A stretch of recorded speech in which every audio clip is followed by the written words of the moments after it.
سوات میں بھی سیلاب کے باعث سرکاری اسکولوں کی عمارتوں کو بھی شدید نقصان پہنچا ہے۔ دربشاہ کے علاقے میں گرلز اور بوائز اسکولز تباہ ہو گئے۔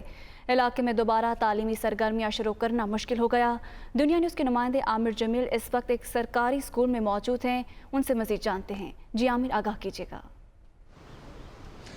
جی بالکل، دریائے سوات کے سیلابی ریلے نے جہاں ہوٹلوں اور گھروں کو نقصان پہنچائے، وہیں اسکولوں کی عمارتیں بھی اس میں کافی زیادہ خراب ہوئی ہیں۔ اور اس وقت بھی ہم ایک ایسے ہی اسکول میں موجود ہیں جہاں پر سیلاب کا پانی جو ہے وہ داخل ہوا تھا اور یہاں اسکول کی عمارت کو کافی زیادہ نقصان پہنچا ہے۔ جیسا کہ اس وقت ہمارا کیمرامین نعیم بابر آپ کو بتا سکے کہ اسکول کے جو کمرے ہیں وہ مکمل ریت سے بھر چکے ہیں۔ یہ دریا کی ریت ہے جو کہ پانی کے ساتھ یہاں پر آئی تھی۔ میرے ساتھ یہاں پر اس علاقے کے جو اے ایس ڈی او ہیں وہ موجود ہیں، میں چاہوں گا ان سے ہم بات کر سکیں۔ اور اسکول کے حوالے سے کل ہم سیکرٹری صاحب جو پلاننگ اینڈ ڈیولپمنٹ کا اور اس کے ساتھ جو ٹیم تھا ڈی او سوات فیمیل اور ڈی او میل اور اس کے ساتھ جو پی این ڈی ٹیم تھی وہ یہاں آ کے وہ اس کے اسکول کا بھی وزٹ کر چکے ہیں۔ اور اس کے ساتھ جو اس کو سامنے جو اسکول ہے گورنمنٹ گرلز مڈل اسکول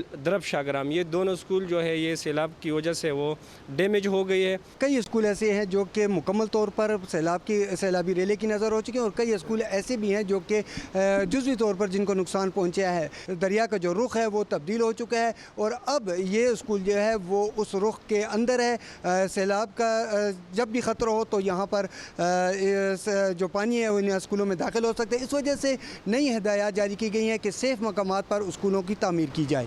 جی